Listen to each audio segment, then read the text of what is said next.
Buenas noches, barranqueñas y barranqueños. Gracias por permitirnos a esta hora de la noche estar allá con ustedes en casita compartiendo charlas con Darío. Igualmente agradecerle a esta hora a todos nuestros escuchas de La Voz del Petróleo, frecuencia M 1540, filial de Caracol, y a yumavirtualtv.com, yumavirtualtv.com, la señal volando, reporte en sintonía de yumavirtualtv.com en muchos lugares del mundo. Para esta noche, la semana pasada se hizo el lanzamiento de un libro muy importante, Las luchas obreras en Barranca Bermeja y la Tropical Oil Company. Y hoy tenemos a su autor, al sacerdote, al presbítero Jaime Barba Rincón. Jaime, qué rico tenerlo aquí nuevamente en charlas con Darío. Gracias, Darío, muy amable. Usted... Habíamos acordado el año pasado sí, que íbamos a continuar la charla y qué bueno que esta sea la oportunidad para continuarla, pero con un tema que tiene que ver con la ciudad, pero que completamente distinto al que nos ocupó la vez pasada. El libro, permítame el libro ahí para que lo vean allá, no lo enfoquen. Cuando uno escribe algo, los escritores siempre que en este tipo de investigación quieren mandar un mensaje. En esta oportunidad, en este libro, ¿cuál es el mensaje que usted quiere mandar? Mire, yo quiero decirle a la ciudadanía que no podemos ignorar la historia. Y repito algo que expresé cuando presenté el libro. Quien controla el pasado, controla el presente, y quien controla el presente, controla el futuro. Nosotros tenemos que, como barranqueños, apropiarnos del pasado para controlar el presente y proyectar el futuro. Porque si nosotros no nos apropiamos de eso, otros se van a apropiar de ese pasado y van a, de pronto, a presentar ya no la verdad histórica, sino la mentira histórica, y entonces terminan imponiéndoles sus propios intereses en contra de nosotros y no nosotros haciendo realidad lo que queremos hacer de la ciudad. Usted dijo otra frasecita ya. Sí. Es que la historia la debe escribir los vencedores, pero la historia normalmente, los perdedores, pero quien escribe la historia normalmente han sido los vencedores. Sí. ¿Por qué?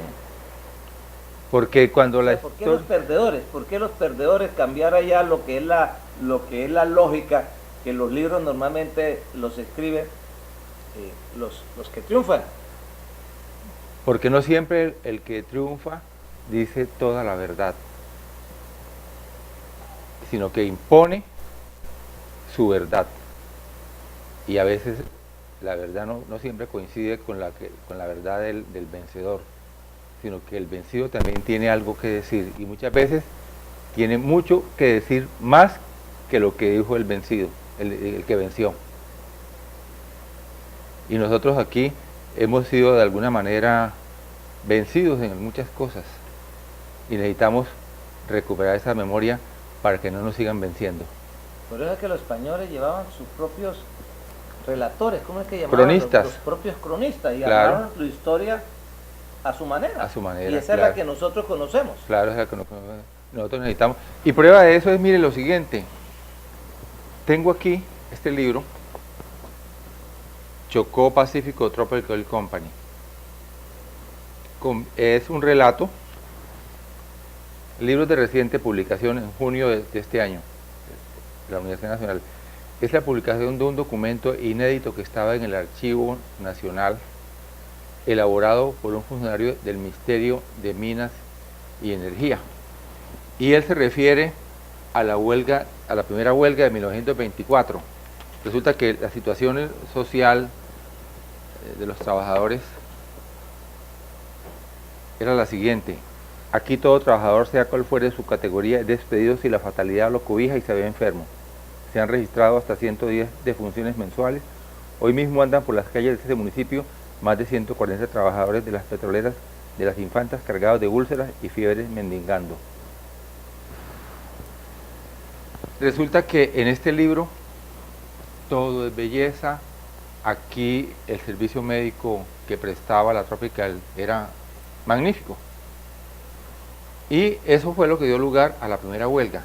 Pero ¿cómo se refiere el otro libro, que es yo dije la otra versión, la versión de los vencedores? ¿Cómo se refieren a ese aspecto? Dice, huelga, uno de los tropiezos con que la compañía ha venido luchando desde hace varios años es el de los agitadores y propagadores de ideas malsanas en las clases trabajadoras. Al lado de muchos y buenos obreros que llegan a Barrancabermeja suelen presentarse allí individuos en un todo ajenos a las labores de la compañía, los cuales se ocupan en malear los buenos elementos y producir trastornos en los campamentos de la compañía, unas veces por medio de palabra y casi siempre por medio de publicaciones. Fruto de esta perjudicial propaganda fue la huelga que estalló en octubre de 1924 y que tantos daños trajo para el gobierno, la compañía y para la clase trabajadora. Desconocen cuál fue el origen de la huelga en el informe que está en los archivos del gobierno. Entonces usted en ese libro lo que busca es sacar a luz la otra verdad. Claro, la otra verdad. Y esa otra verdad, ¿en qué desnuda a la compañía, la Tropical? Pues pone al descubierto el maltrato que recibían los trabajadores, la forma despectiva, las condiciones difíciles, enfermedades, las condiciones laborales. Trabajaban prácticamente 12 horas diarias, trabajaban, con muchas dificultades, no tenían condiciones higiénicas ni en la alimentación ni en las viviendas. Y podría decirse que las fuentes podían estar ideologizadas, pero resulta que mucha de la fuente que yo utilicé fue Simón Galvis, Simón F. Galvis, que usted sabe que fue alcalde y que era del Partido Conservador, de manera que no podíamos decir que ni era ni liberal ni era comunista Simón Galvis, y él es el que nos relata muchas de esas situaciones. Entonces queda claro de que era una versión, digamos, imparcial. Si lo decía una persona que era conservadora, se atrevía a decirlo. Nos sonó la campanita, estamos aquí charlando con el presbítero Jaime Barba Rincón, autor de este importante libro. Vamos a nuestros comerciales y ya volvemos.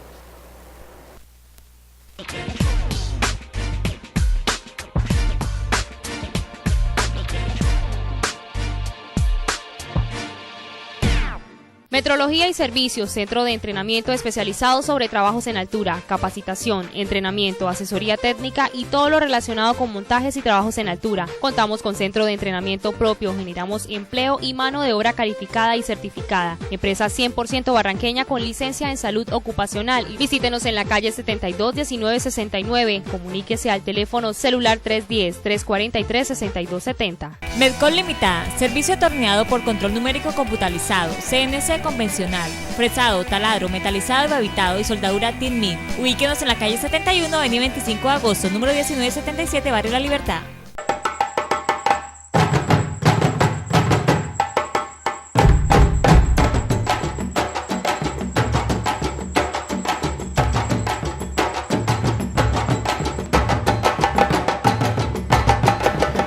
Yo soy Barrancabermeja, yo soy Enlace Televisión.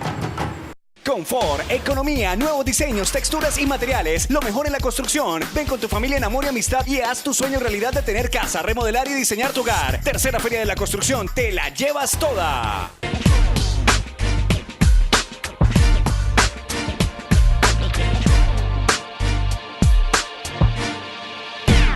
De regreso aquí en Charlas con Darío, hablando con el autor del libro Luchas Obreras en Barrancabermeja y la Tropical Oil Company.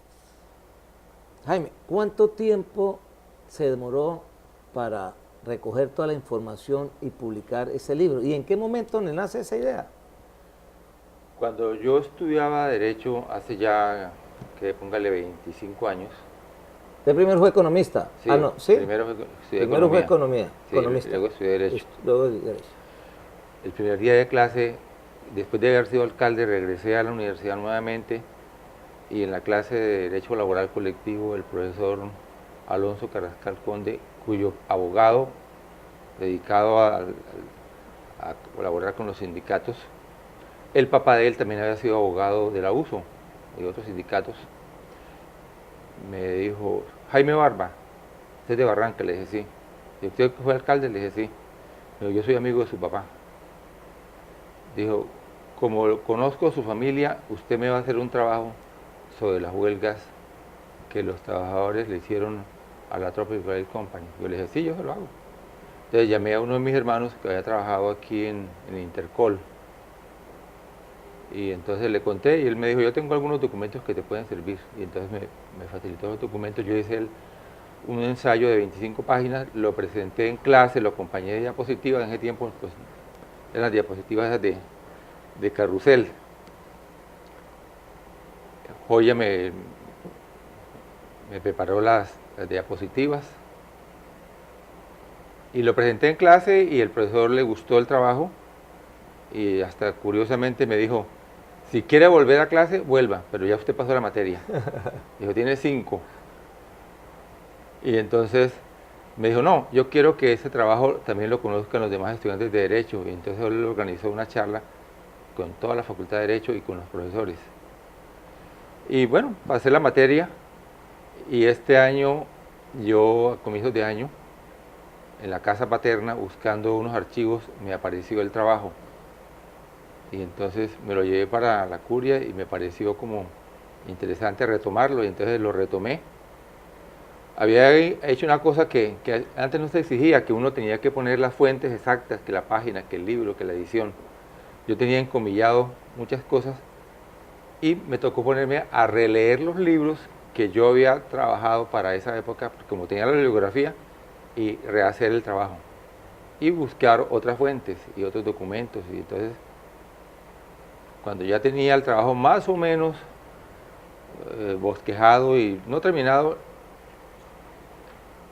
el día 26 de abril, en la misa que hubo en la catedral, estaba el alcalde y le dije, alcalde, estoy preparando un libro sobre ese tema. Y me dijo, listo, porque podemos presentarlo para las fiestas del petróleo. Y le dije, bueno, yo continúo. Y ya cuando el libro estaba más o menos listo, entonces concretamos la publicación del libro. Menos mal que el alcalde a usted le camina bien, rapidito.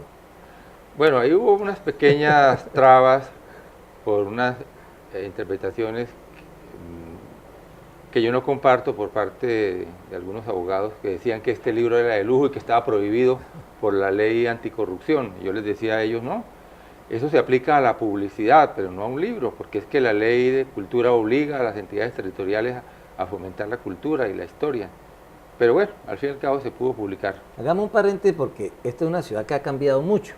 Sí. Entonces allá deben estar algunos diciendo, pero ¿cómo es así que el padre dice ahora que cuando él fue alcalde? Entonces, aclararles que el presbítero hoy fue alcalde de nuestra ciudad, ¿en qué año?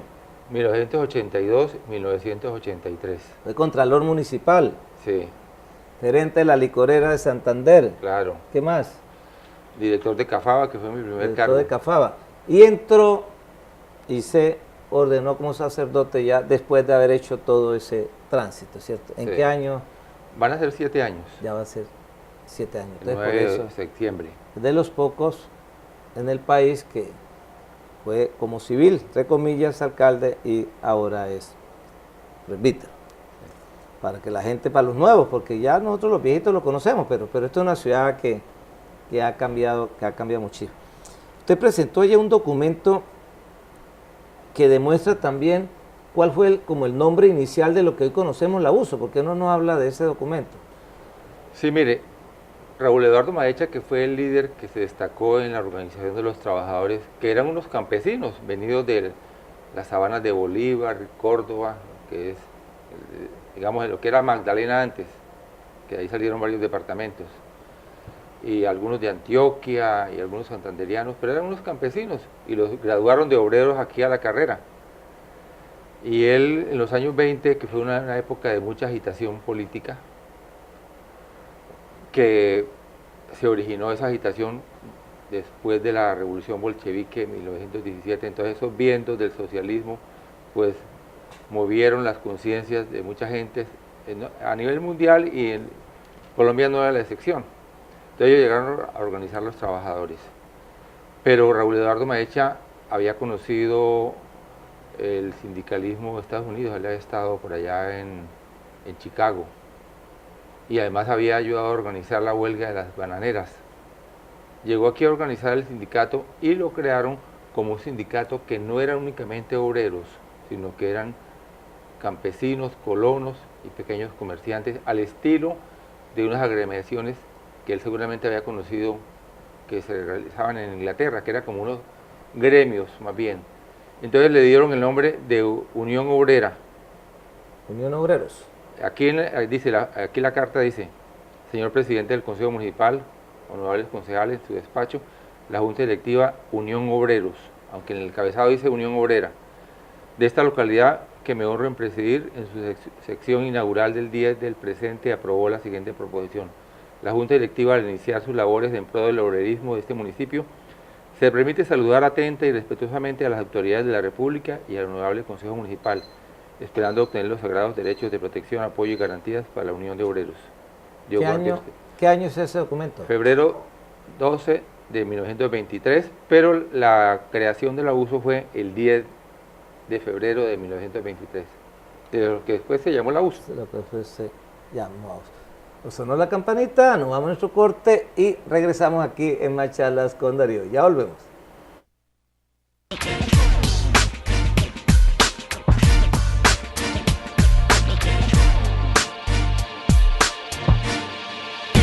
Los estrados judiciales no son la única opción para arreglar conflictos. El Centro de Conciliación, Arbitraje y Amigable Composición de la Cámara de Comercio de Barrancabermeja es una buena alternativa de resolución de conflictos al servicio de la comunidad en general. Rapidez, economía y confidencialidad nos identifican. El acuerdo conciliatorio tiene los mismos efectos de una sentencia judicial. Calle 49, 1270, Centro de Atención Empresarial.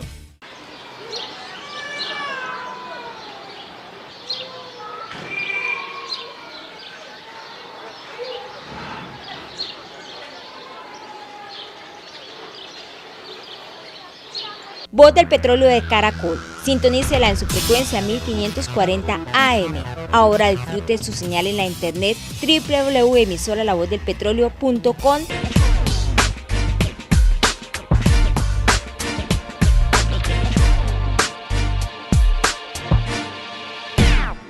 De regreso aquí en Charlas con Darío, esta noche con el presbítero Jaime Barba Rincón. Estamos hablando de su nuevo libro, Las luchas obreras en Barrancabermeja y la Tropical Oil Company. Ya este es el bloque final. ¿Qué más destacar? ¿Qué más quiere destacar sobre lo que fue esa investigación plasmada ahora en este libro tan importante? Pues yo quiero destacar que pude conseguir el facsímil de una carta de 1929 en que Raúl Eduardo Maecha le cuenta al secretariado de la Internacional Socialista Latinoamericana que él fue asediado por agentes de la Standard Oil Company, ofreciéndole financiar una revuelta armada, primero en Colombia, luego en Venezuela y luego en el Ecuador, a cambio de que la Standard Oil Company pudiera explotar todo el petróleo de estos tres países. Y le decían, le vamos a dar armamento, le vamos a dar munición, le vamos a dar un barco, bueno, y le vamos a dar tanta plata para que financie esa revolución. Lógicamente que no fue aceptada esa propuesta. Y eso consta en los archivos. ¿Y está plasmada esa historia ahí en el libro? Está plasmada aquí esa historia en el libro. Entonces va a causar allá mucha piquiña esa parte. Eso no fue aceptado, lógicamente, por parte de Maecha. Y está contenido en un libro que se llama Liquidando el pasado de la izquierda colombiana en los archivos de la Unión Soviética. Es un libro de cerca de 850 páginas, que tiene puros documentos de los sindicatos y de las organizaciones de izquierda, pero que eso está en los archivos de la Unión Soviética, y entonces unos investigadores extrajeron muchos de esos archivos y los plasmaron en un libro que yo logré conseguir. El que le realizó el prólogo le hizo que es un filósofo, le planteó una idea al señor alcalde de crear aquí un museo, sí, para ver si logramos traer un poco de informaciones que está en Francia y que son de tema Barranca. ¿Por qué no nos explica un poquito ese tema, Jaime? Sí, mire, nosotros hemos tenido una tradición de lucha desde esa época. Yo diría que de mucho antes, desde la época de los indígenas, que lucharon para no dejarse desplazar, pero que fueron vencidos también por parte de los españoles. Tenemos todos estos relatos que yo hago aquí. Y después, a lo largo del tiempo, hubo muchas confrontaciones, muchas luchas por diversos motivos. Yo creo que eso no se puede perder y hay que recuperar la memoria. Yo tengo ya en mi poder muchas de las fotografías que están en este libro, los originales, que tiene por detrás anotado dónde la fecha de la foto y los personajes que están ahí. Y tengo otras cosas, un periódico de la época, y por ejemplo un casco de los que usaban los trabajadores del Atroco, y así un plato de una empresa petrolera que se llamaba Soconi, que era una contratista de la Tropical Oil Company. Y yo creo que hay muchos ciudadanos en Barranca que tienen documentos y objetos que se podían recoger. Sí.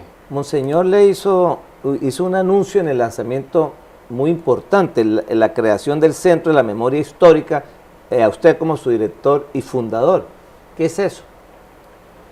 El interés de Monseñor Camilo y de la diócesis es de que podamos tener en la diócesis una recopilación de documentos de cómo ha sido el desarrollo de la diócesis, porque el libro que yo publiqué el año pasado pues está condensado, pero ahí no está todo, porque sería imposible en un libro condensar todo lo que ha pasado. Y hay aportes importantes que han hecho sacerdotes, obispos. Entonces, una tarea es recopilar toda esa información y también recopilar la historia de las diversas instituciones que tiene la iglesia y de las parroquias, de cada una de las parroquias. Ese es el interés. ¿Y en cuánto tiempo empezamos a tener resultados ya? Bueno, ya Monseñor me asignó una tarea y es escribir la semblanza de los prefectos apostólicos y de todos los obispos que han estado en la ciudad.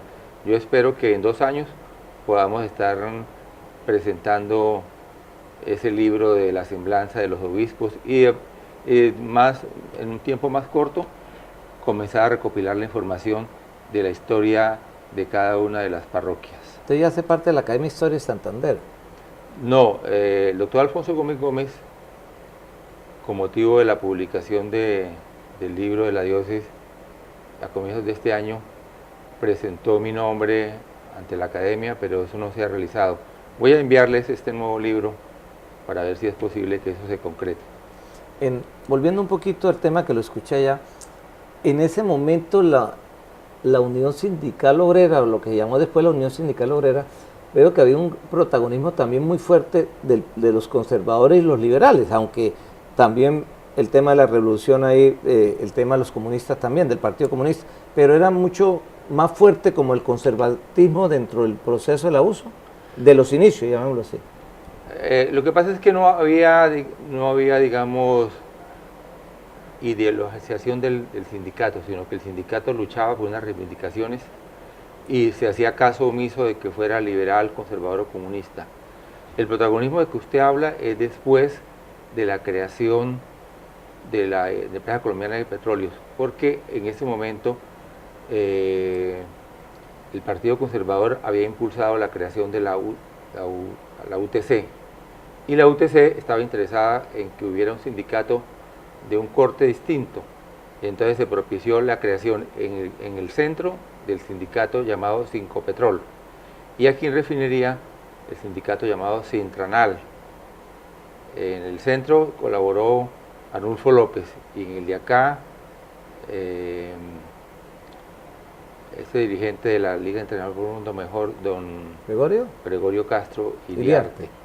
Sí, que pues, es conservador, pero en 1957, entonces al abuso prácticamente le negaron la personalidad jurídica, pero después, en el 57, entonces hubo la